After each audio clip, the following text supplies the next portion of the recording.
Je suis Shadia Arab, je suis géographe, je suis chargée de recherche au CNRS, au laboratoire ESO. C'est un laboratoire de géographie sociale, espace et société. Je suis sur le site d'Angers, à l'université d'Angers, où j'ai mon bureau et mes travaux portent sur les migrations internationales, particulièrement les Marocains et les Marocaines dans le monde.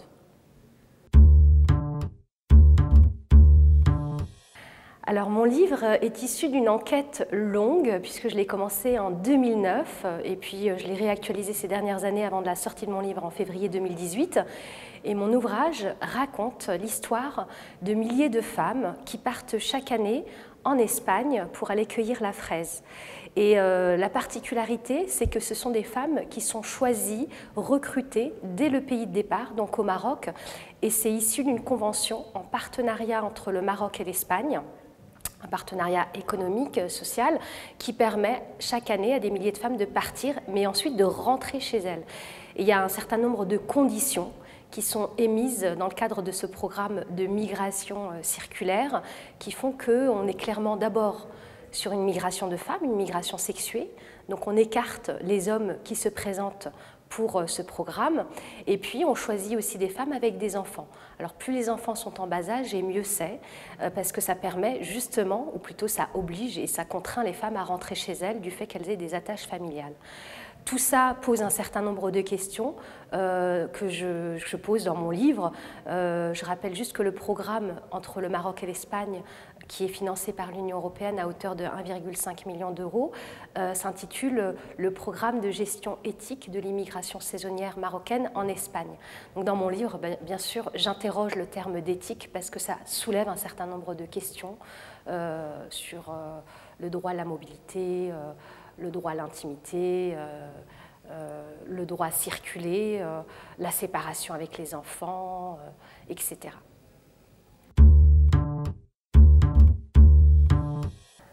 Alors, peut-être que là, il faut que je recontextualise mes travaux antérieurs et dire qu'avant de travailler sur des parcours de femmes, de migration féminine marocaine, j'ai fait une thèse que j'ai soutenue en 2007 à l'université de Poitiers, dans le laboratoire Migrinter, qui portait plutôt sur la circulation migratoire des hommes. Et donc j'ai essayé de comprendre comment un espace migratoire transnational se mettait en place entre le Maroc et l'Europe. Donc j'ai travaillé sur 3 pays, l'Espagne, le Maroc, l'Espagne, la France et l'Italie, en départ d'une zone géographique qui est à côté de Beni Mellal au Maroc, et j'ai essayé de comprendre comment des migrations plutôt régulières des années 60 venaient s'installer pour reconstruire la France, donc à Angers, Dijon et Lunel. Et puis, à partir des années 90 et 2000, des migrations plus clandestines, avec des personnes qui partaient, des jeunes Marocains, plutôt éduqués, scolarisés, plutôt jeunes, qui partaient vers l'Espagne ou l'Italie pour travailler, mais qui partaient clandestinement. Donc ça crée un certain nombre de circulations assez intéressantes que j'ai essayé d'étudier. Et puis, quand je faisais mes enquêtes de terrain, juste après ma soutenance, j'ai remarqué que quelques femmes commençaient à partir vers l'Espagne pour aller cueillir ces fraises. Et j'ai rencontré le personnage principal de mon livre, avec laquelle je rentre directement dès l'introduction pour raconter son histoire migratoire en 2008, et je lui ai proposé de l'accompagner en Espagne pour pouvoir la suivre, ce qu'elle a accepté. Et donc ce livre pour moi était extrêmement important parce que d'abord les questions de genre dans les migrations sont peu traitées, les femmes sont peu visibles dans les migrations, et c'était une manière aussi de retracer des parcours plus féminins, de reconnaître aussi cette forme de migration qu'on connaît beaucoup moins, parce qu'aujourd'hui on parle beaucoup des femmes en migration qui rejoignent un mari, qui sont plutôt silencieuses, invisibilisées, à la fois dans le champ thématique des migrations, mais aussi dans nos travaux en tant que chercheurs. Et donc l'idée, c'était de remettre en exergue des parcours de femmes qui existent, hein. Elles sont étudiantes, elles sont travailleuses agricoles, elles sont travailleuses dans des entreprises, dans des industries, elles sont femmes qualifiées aussi, on en parle très peu. Et donc voilà, j'ai eu 2 terrains à partir de 2009, qui est Dubaï et le sud de l'Espagne. Donc Dubaï, c'est encore autre chose.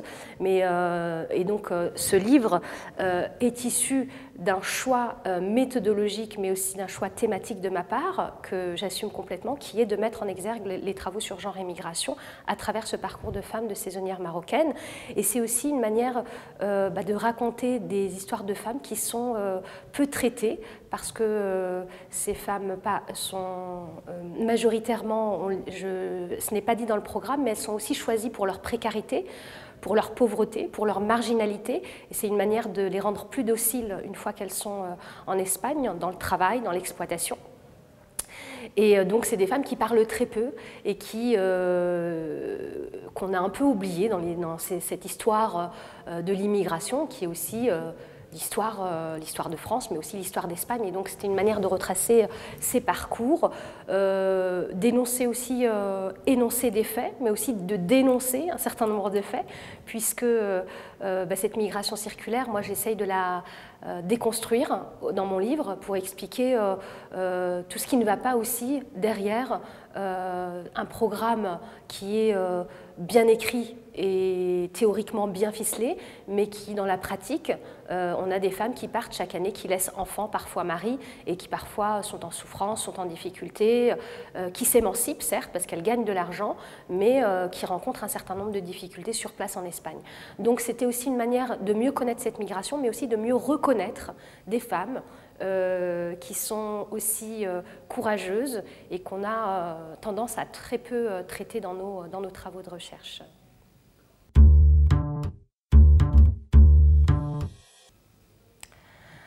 Alors, c'est un ouvrage qui apporte de la nouveauté au niveau du fond, mais aussi au niveau de la forme. Il y a très peu de travaux sur les saisonnières marocaines en Espagne. Et donc c'était une manière de retracer des parcours qui sont peu connus, peu visibles.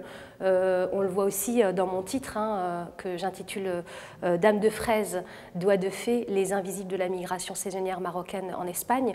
Le terme d'invisible, il est important, le sous-titre est important, je reviendrai sur la première partie du titre, mais la deuxième partie du sous-titre, elle est importante parce que c'est une manière de visibiliser la thématique du genre dans les migrations, de mettre en exergue un certain nombre de discriminations que subissent les femmes. Elles subissent des discriminations du fait de leur sexe, de leur genre, mais aussi de leur race et de leur classe. C'est ce qu'on appelle l'approche intersectionnelle en sciences sociales. C'est essayer de mettre en articulation, d'imbriquer les différentes formes de domination qui existent, et là, du fait qu'elles soient des femmes, qu'elles soient pauvres, donc de classe défavorisée, qu'elles soient issues des migrations marocaines, donc il y a aussi un lien colonial avec l'Espagne, puisque l'Espagne avait colonisé une partie du Maroc. Donc il y a tous ces rapports de domination qui s'imbriquent et qui font qu'il y a une forme d'exploitation qui est plus facile sur des femmes marocaines qui viennent travailler en Espagne. Et elles sont aussi employées par des hommes blancs, plutôt riches, puisque la fraise est nommée l'or rouge dans le sud de l'Espagne. La fraise de Huelva, vous l'avez vu dans nos marchés européens, elle est aujourd'hui largement diffusée. Elle est mondialement et économiquement partout dans le monde, mais surtout en Europe. Donc voilà, c'était tout ça que je voulais mettre en exergue dans mon travail. Donc ça, c'est la question du fond et la question de la forme aussi.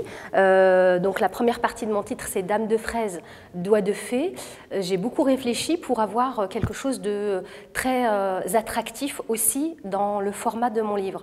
Et quand j'ai commencé à travailler sur l'écriture de cet ouvrage et que j'ai rencontré ma maison d'édition En Toutes Lettres, mes deux éditeurs, Hicham Oudaifa et Kenza Sefrioui, m'ont clairement dit sur le premier manuscrit c'est pas lisible parce que c'est trop académique, et donc j'ai dû retravailler toute l'écriture de mon ouvrage pour le rendre plus diffusable, plus vulgarisable d'une certaine manière, et qu'il soit accessible au grand public aussi. C'est pour ça que, d'une manière assez originale, j'entre dès l'introduction avec un récit de vie, et mon premier chapitre, qui était au départ poser la problématique, la méthodologie de travail, mon enquête de terrain, a été évacué pour parler tout de suite des femmes et de leur parcours. Donc j'ai 5 récits de vie dès mon premier chapitre qui permettent d'entrer tout de suite dans le sujet et de déconstruire un certain nombre d'idées reçues et de stéréotypes qu'on peut avoir autour des femmes migrantes.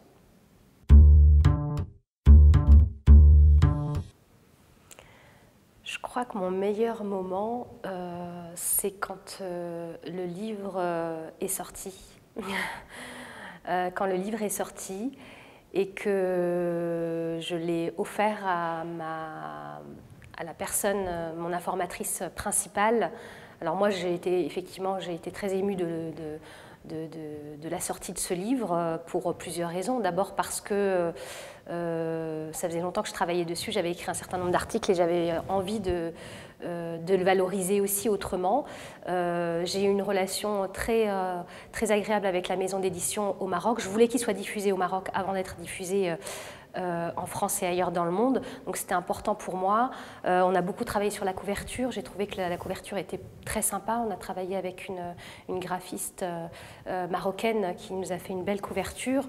Le titre qui peut paraître aussi poétique et très accrocheur, mais il est aussi la suite de l'ouvrage de mon éditeur Hicham Oudaifa qui avait traité à partir de 10 portraits dans un ouvrage qu'il avait intitulé les dos de femmes, dos de mulets, les oubliés du Maroc profond. Donc c'est une manière aussi de faire écho à son ouvrage. Et donc la sortie de mon livre, c'est un moment où vraiment c'était une grande émotion. Et le moment où je l'ai offert à la personne en Espagne, à la personne qui a été ma principale informatrice, oui, je pense que c'est ce moment-là que je retiendrai dans tout ce que j'ai fait. À la suite, j'ai eu aussi des belles opportunités de tourner pour présenter mon livre. Et ça, c'est quelque chose aussi que je retiens qui est positif dans la sortie du livre. Des tournées à la fois dans les pays du Maghreb, que ce soit en Tunisie, en Algérie ou au Maroc, mais je l'ai présenté aussi en Espagne, beaucoup en France. Et ce qui est intéressant, c'est que je le présente à la fois dans des lieux académiques, dans des séminaires de recherche, dans des colloques universitaires, mais je le présente aussi au sein de la société civile, dans des maisons de quartier, dans des associations de soutien aux migrants et aux migrantes, dans des associations féministes aussi. Donc voilà, je traverse différents espaces géographiques, mais aussi sociaux et sociétaux pour diffuser, faire connaître mon travail. Donc c'est quelque chose aussi que j'apprécie de pouvoir échanger avec le grand public.